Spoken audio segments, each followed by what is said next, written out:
For longer than anyone could remember, the village of Yiwei had worn, in its orchards and under its eaves, clay-colored globes of paper that hissed and fizzed with wasps.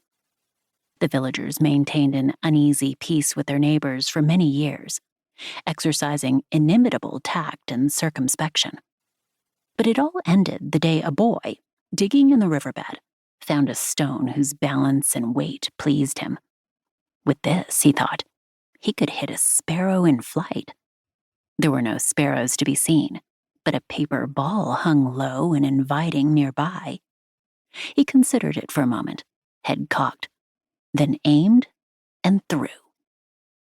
Much later, after he had been plastered and soothed, his mother scalded the fallen nest until the wasps seething in the paper were dead. In this way, it was discovered that the wasp nests of Yiwei, dipped in hot water, unfurled into beautifully accurate maps of provinces near and far, inked in vegetable pigments and labeled in careful Mandarin that could be distinguished beneath a microscope.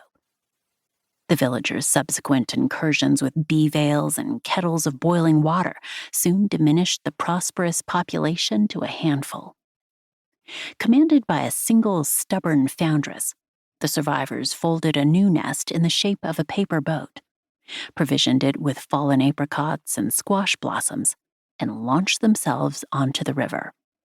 Browsing cows and children fled the riverbanks as they drifted downstream, piping sea shanties.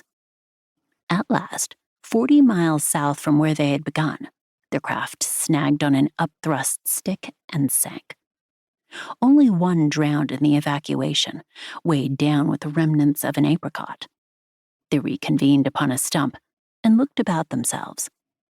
"It's a good place to land," the foundress said in her sweet soprano, examining the first rough maps that the scouts brought back.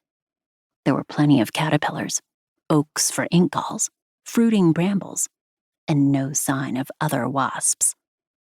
A colony of bees had hived in a split oak 2 miles away. "We will, of course, send a delegation to collect tribute. We will not make the same mistakes as before.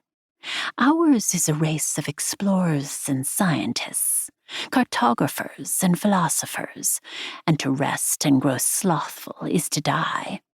Once we are established here, we will expand.